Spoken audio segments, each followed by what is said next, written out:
Good evening, ladies and gentlemen, and welcome to this meeting of the Joint Transportation Board. For the benefit of those watching on our YouTube channel, members of the board are present in the chamber, and these members will be voting on proposals this evening. Other members of the council are present either in the chamber or participating online via the MS Teams and can take part in any discussions, ask questions, but cannot vote. Your attention is drawn to agenda item 1, which sets out the guidance on how meetings will be conducted. Before we start with the formal business, we will do a sound check and confirm attendance of all voting members by doing a roll call, if you don't mind. Thank you. Thank you.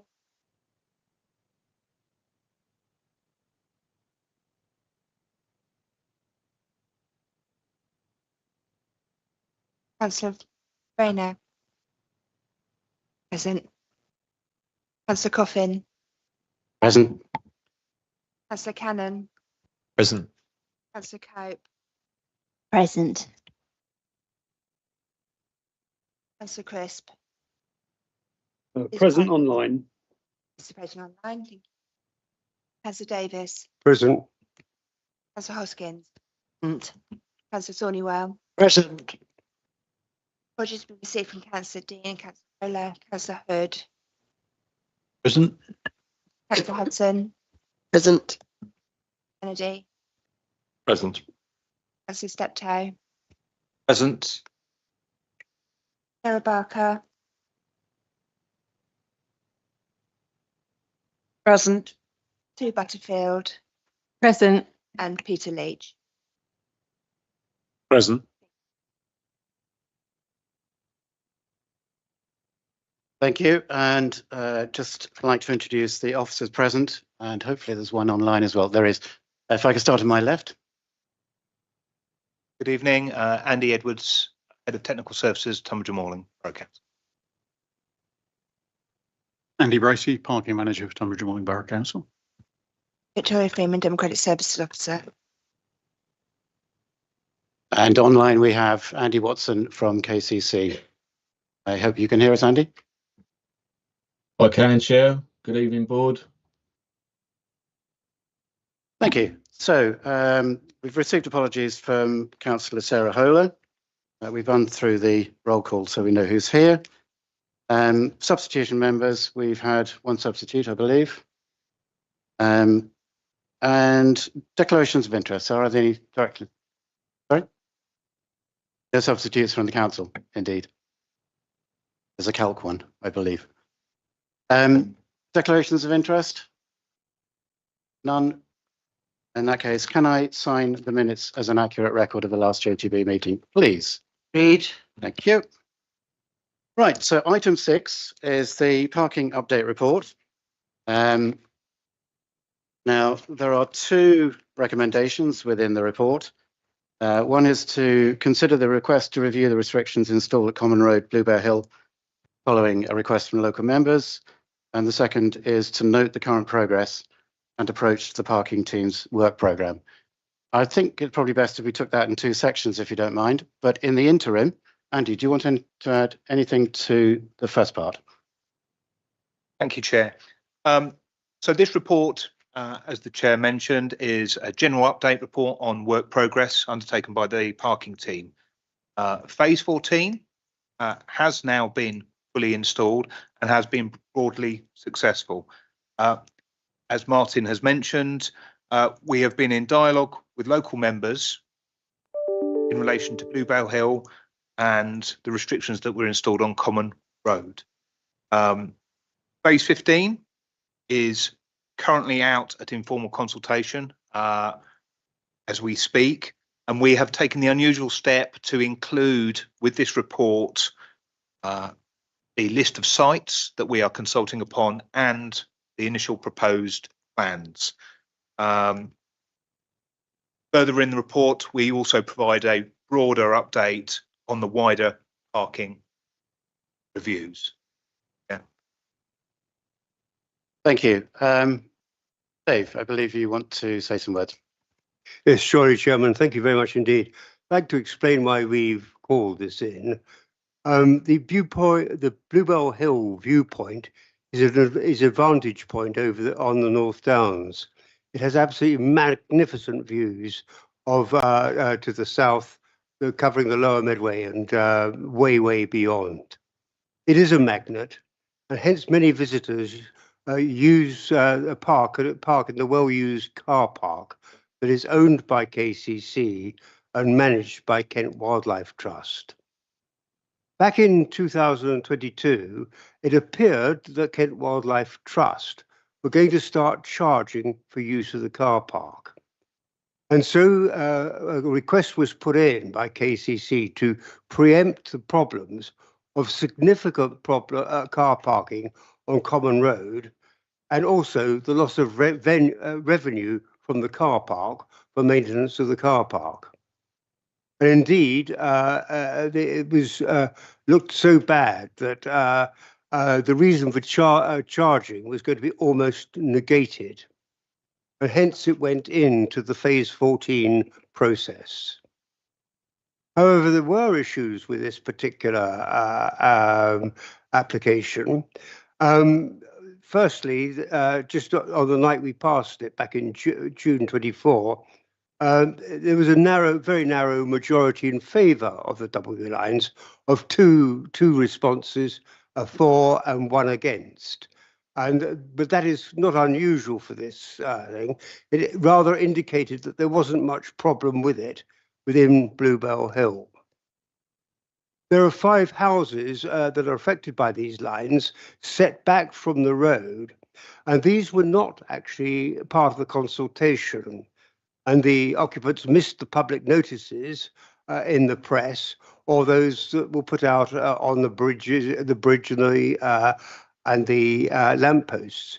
That again is not unusual, but these people were badly affected by the results.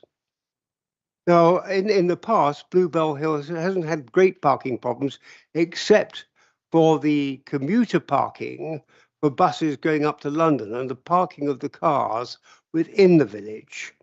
And the putting in of these WO lines would appear to have strengthened the parking provision, the very successful parking provision, restrictions to stop that commuter parking within the village. And so it has, the village has problems, but they're somewhat unusual. Now, since we passed that, there's been significant changes. One of the households supporting the W yellow lines has disappeared, and so we've gone down to what amounts to an evens, or indeed a nil vote for the W lines. The residents voting is marginal, as I said, and there's considerable concern amongst the residents that it has happened, and we should be looking at that. Any reasons for the curbing of commuter car parking that I was talking about has gone away because of home working now, and with it the buses that took commuters into London. And then the most fundamental thing of all is that the original reason for bringing in these WO lines, the charging of the public car park on the Bluebell Hill site, has evaporated completely and totally. So, Mr. Chairman, there's no requirement for it, and there's a lot of opposition to it. And as such, what I'd be very grateful of is if I could ask the officers 5 questions, and then come back for I'll decide on that for the sort of proposal that we actually need. So my first question is, can I propose simply now that we remove the WO lines as soon as we get a contractor out to do it? Question 2 is, if not, why not? Question 3 is, if not now, what is the quickest way of getting these WO lines removed? What is the process that we have to go through? Question 4 is, if we must go through a process, can we get that done by the June JTB so that we can approve the removal of these WO lines at that meeting? And then the final question is, following that process, how soon would it be after that the WO lines can be removed? So if I could just get those, and then if I could come back again, I'd be grateful. Thank you. Thank you, Dave. Andy. Yes, I'll try and cover those points in the order that you've raised them. Can we simply remove the double yellow lines? We can't do that because there's a legal process that supports parking restrictions. So if not, why not? Well, parking restrictions, they have a traffic regulation order that supports them, and that includes definitions of where the lines start, where they finish, and what they do.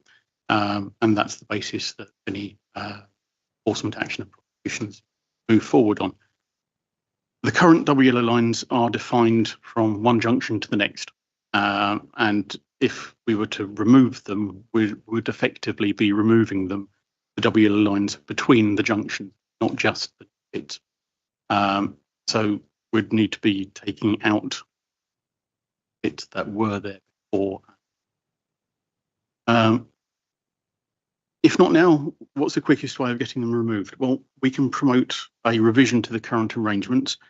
That could be to delete the double yellow lines that were over and above the existing ones that were before, and if required, reinstate the single yellow lines and white access protection markings, effectively reverting to what we had before. If we have to go through a process, and we get it done by the June JTB, so we can approve that, do the approvals at that meeting. I can't confirm whether that would be possible because there are a number of other issues, including an election in the run up to that period. And there are restrictions associated with elections about what carrying out. In light of the consultations that we've already done, though, we've already been through this process, we can probably, I would suggest, just do the formal consultation rather than do the first round of informal consultation. And after the proposals, the agreement, the agreement of all the elected members, once we have that agreement, we can carry out the consultation. The timescale we can be established once we know a bit more detail about which way.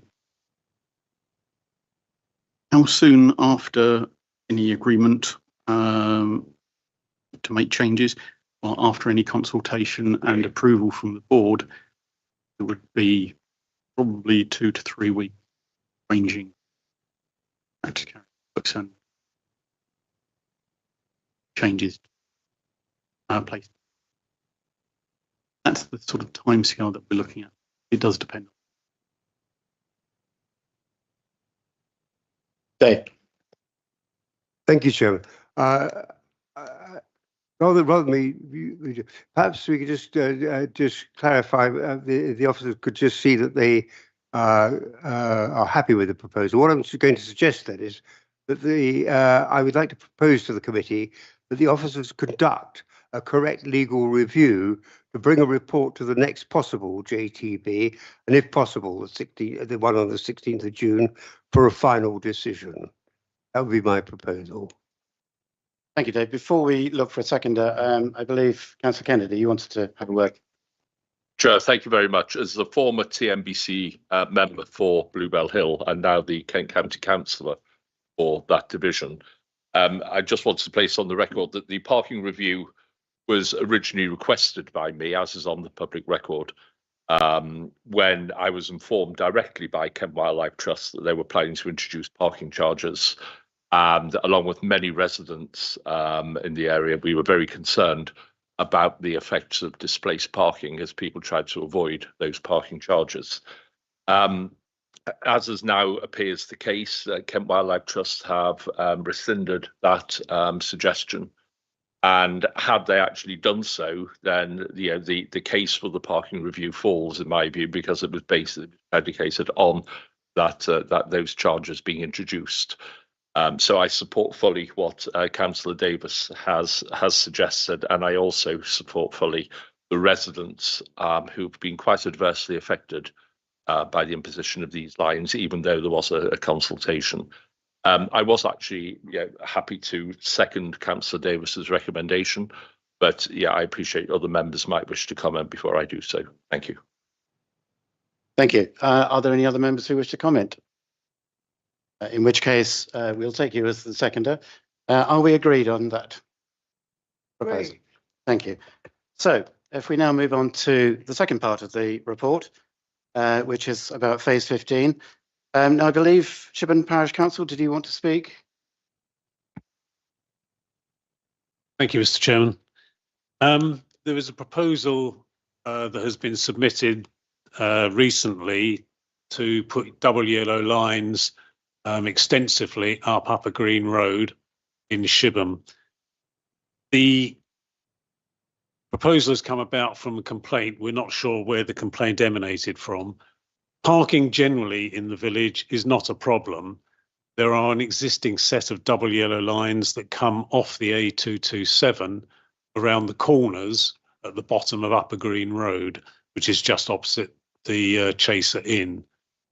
The only degree of problem exists at weekends when the Chaser particularly is busy and there are a lot of walkers coming from the common across various sort of footpaths in the area. The problems really are from inconsiderate parkers who decide that they will park on the double yellow lines and obstruct and sometimes hang out across the bottom very close to the A227. The Parish Council has raised this particular problem from time to time, and that may be where the overall problem has sort of emanated from.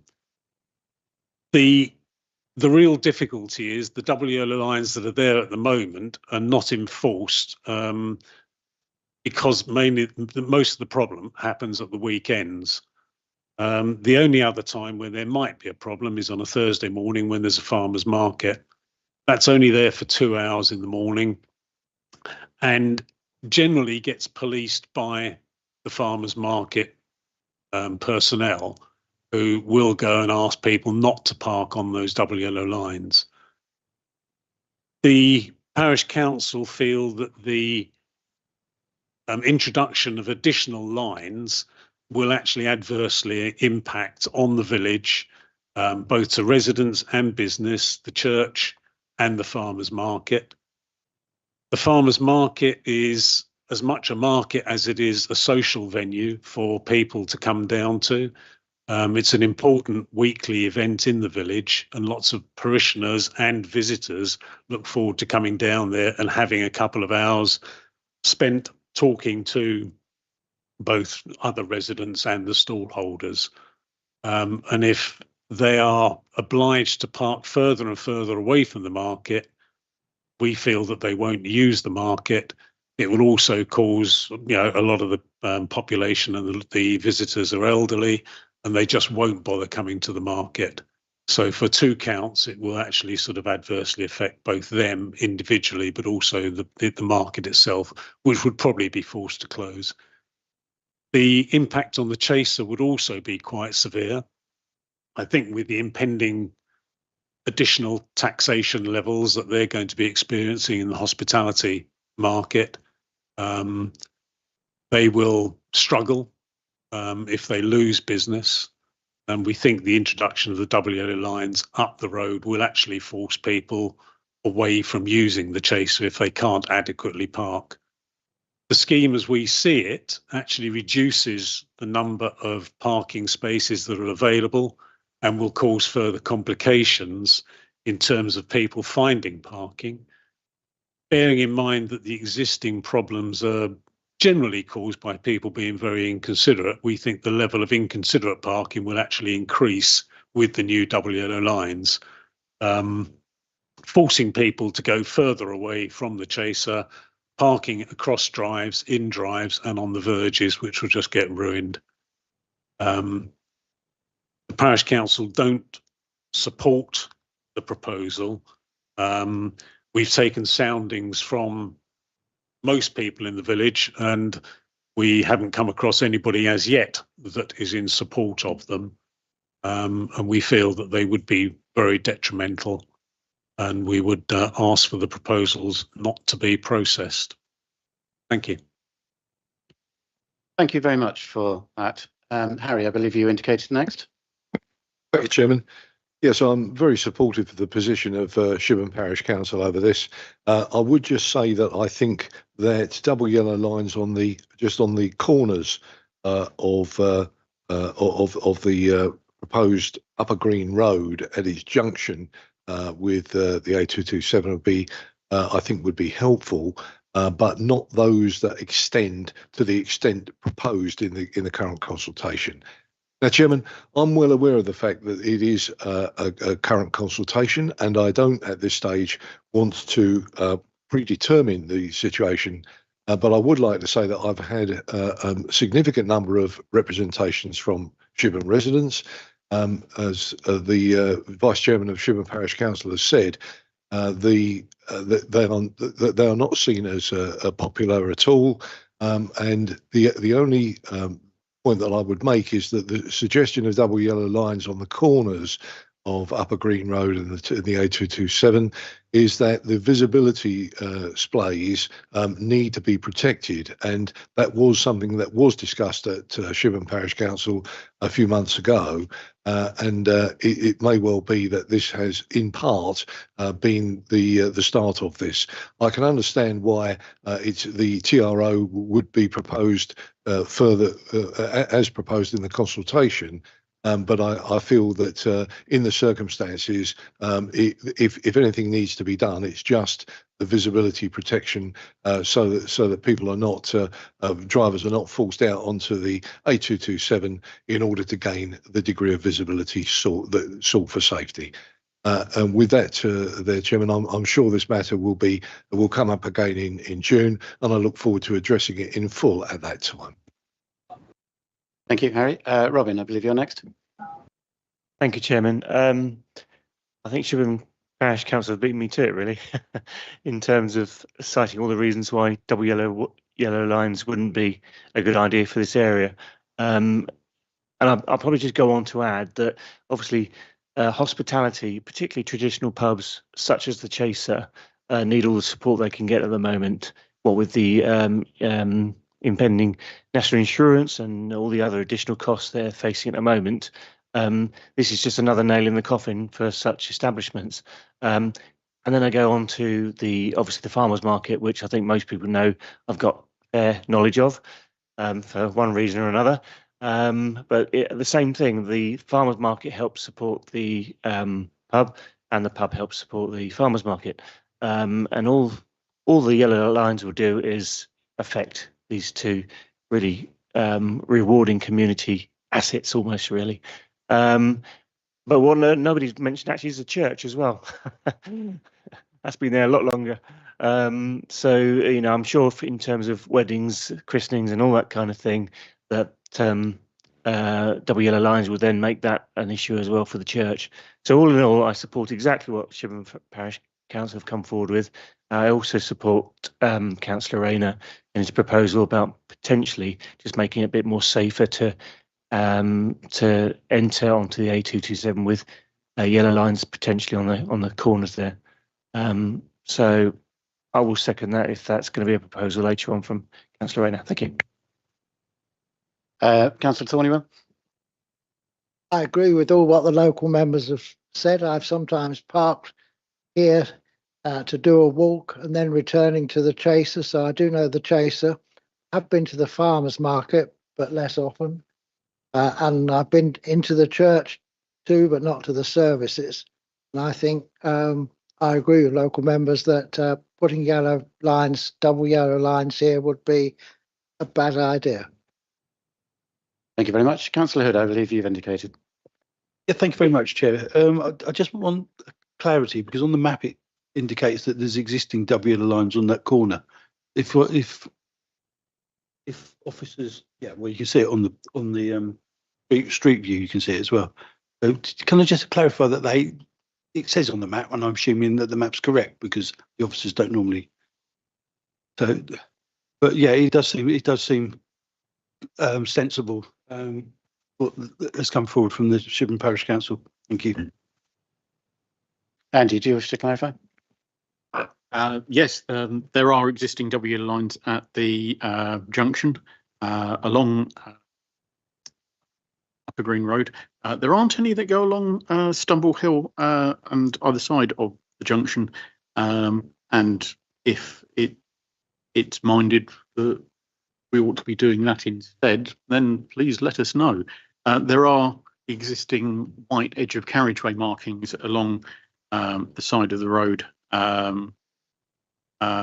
as well, and that is a reasonably effective deterrent on that due to the nature of the traffic that goes along the road. The restrictions that we've proposed on Upper Green Road were intended to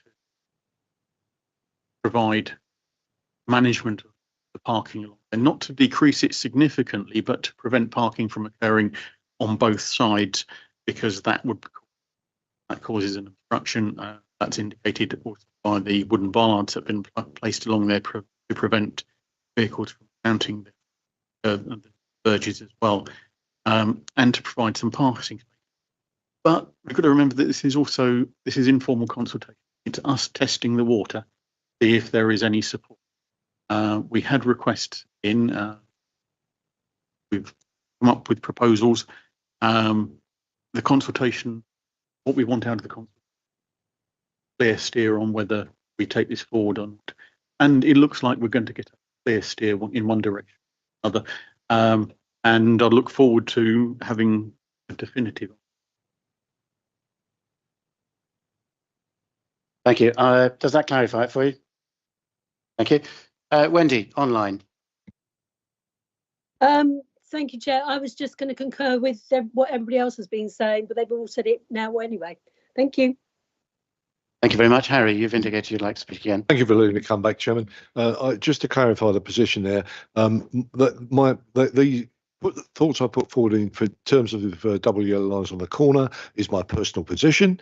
I reflected on the fact that this is still out to consultation. I think it's mid-March before the consultation closes, and my intention is to make full representations on this at the June meeting, assuming, of course, that one is re-elected. But in that event, I would then come back and make representations once the informal consultation has been considered by officers. Thank you, Harry. So this is clearly, and Wendy, are you still wishing to speak? I think that's probably. Sorry. And this, as everyone says, is out to consultation. The feedback is very helpful, and that feedback is being listened to here. Notes are being taken, but more importantly, please do use the method of coming back to us through the consultation, because it gives us a very strong steer. My suspicion is that it will probably not be going forward, but we would like to see what the consultation is, because this isn't how it's going to happen. We've got the idea. Would you like to tell us what you think? And I think we've heard loud and clear. Do we have any other comments on other aspects of phase 15? Or indeed any of the other annexes within the report? Harry. I also wish to speak to the Hildenborough parking review. I've received a number of representations from Hildenborough residents, in particular in connection with the Stocks Green Primary School and the degree of double yellow lines in that road. In particular, Chairman, I think the further consideration ought to be given to the degree of usage by parents at drop-off and pick-up times, and perhaps allow a little more liberal approach to that. And what I'm saying here represents the representations that have been made to me in connection with the Hildenborough proposed Hildenborough parking scheme.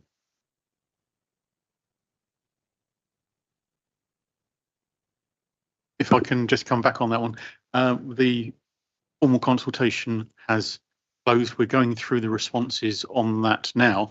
Haven't got to that part of Stocks Green Road yet, but the restrictions that were proposed in Lye Road, Stocks Green Road junction are intended to not apply at school pickup and drop-off times, apart from at the junctions or where it would cause an obstruction. They're designed to prevent parking by staff that work nearby and want to park nearby, and to move them further apart so parents have got more of an opportunity to pick up and drop off closer to the school. So could provide a better facility. So that may not have been people trying to understand the different restrictions. The restrictions that are there at the moment are significantly outdated and old design standard. It used single yellow line. Clearly not. I may come back to thank the officer for the guidance there. I will gladly pass that on to those who've made the representations to me. It's very much appreciated, and I'm also happy to take that back to Hildenborough Parish Council in the event that I speak to them before Andy does. And thank you very much for the explanation. Thank you, Harry. Andy. Councillor Cope. Thank you, Chair. And firstly, thank you to Andy and Andy, who, when I emailed you questions about our parking reviews, we were very, very good at coming back with detailed answers. I just wanted to pick up the point about round stock screen, that the information you gave me, I know it's not coming up until next meeting, but if we can ensure that it is safer, then it does encourage parents to use active travel to get their children to school, which is obviously something we're heartily in support of if it's safer in terms of fewer cars and easier for parents to see what's happening. So thank you. Thank you. You wish to mention? Yes, we're taking the opportunity as part of this to also provide protection for the bus facilities that are there, to prevent parking in those, so that there's an opportunity for those that want to use alternative forms of transport, and to prevent the parking on both sides of the road.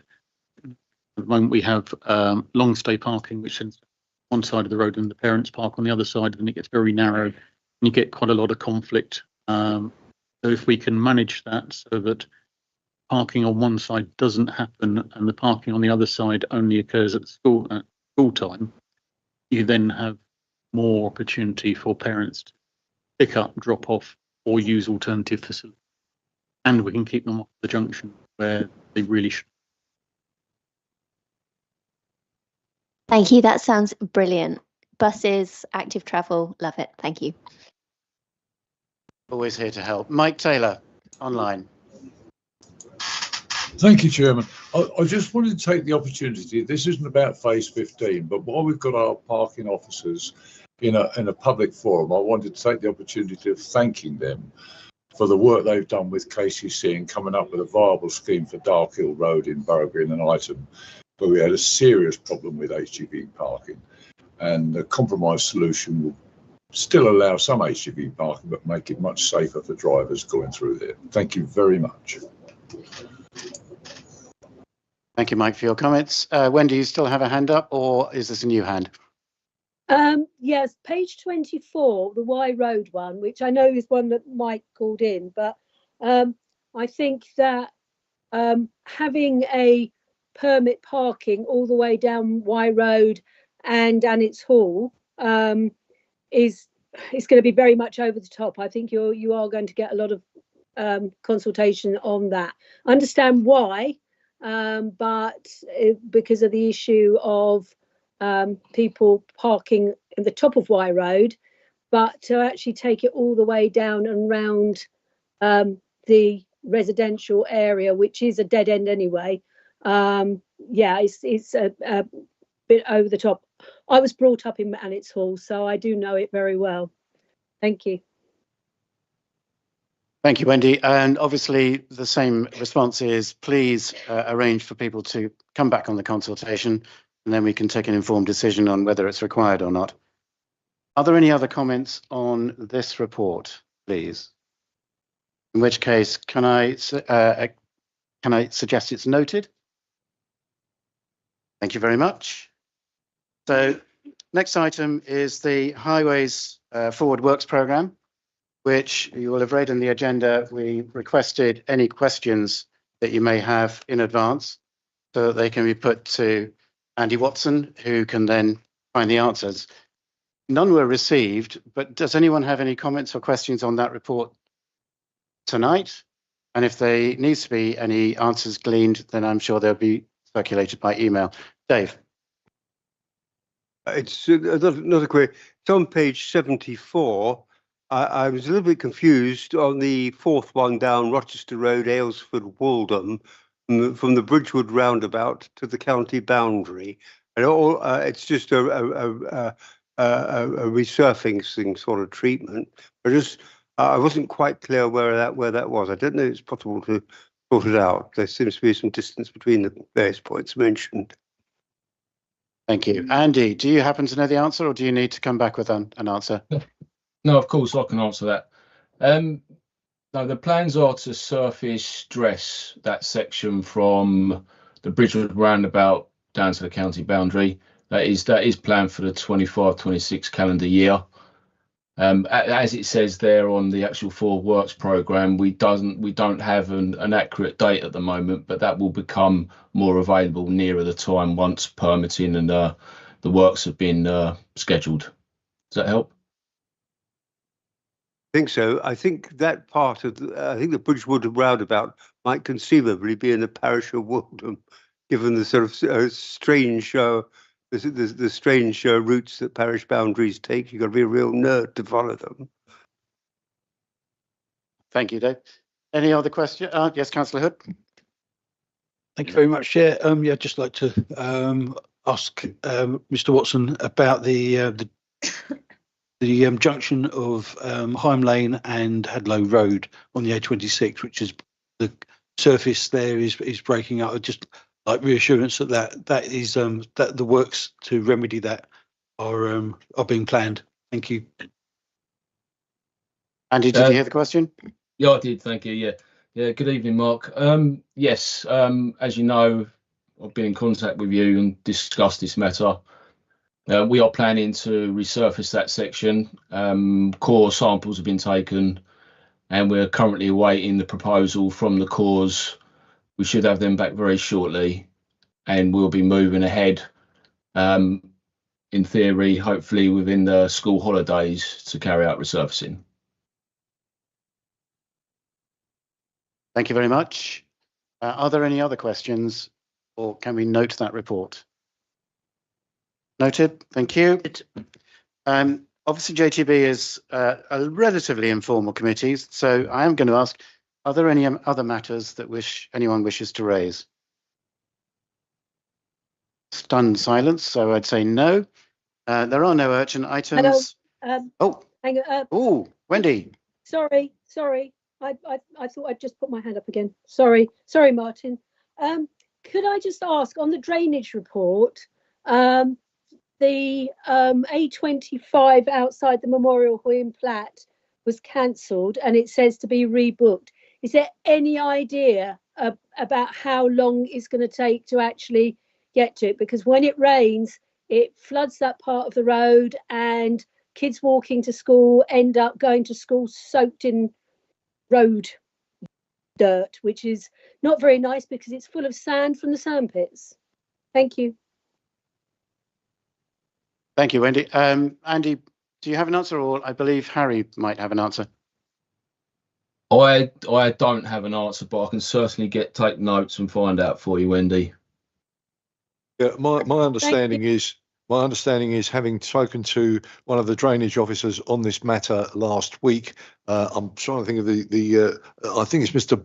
Braunton or something, Alex, with whom I had a meeting on another matter, but mentioned to me that issue on the A25 had been sorted, but it had ended up with problems in the car park at the Memorial Hall, which he was actually working on a new drainage system for that. So the problem in the road, the A25, has been sorted, as I understand it, but the issue is now effectively transferred to further along the line of the drain, which he was working on in conjunction with the trustees of the Memorial Hall. Thank you, Harry. Thank you very much, Harry. Dave, go on. I see you have your answer up, your hand up. Yeah, I don't know whether this is the forum to bring it up, but I'm from Trosley Parish Council, and the whole of Vigo Hill and Taylor's Lane is a nightmare.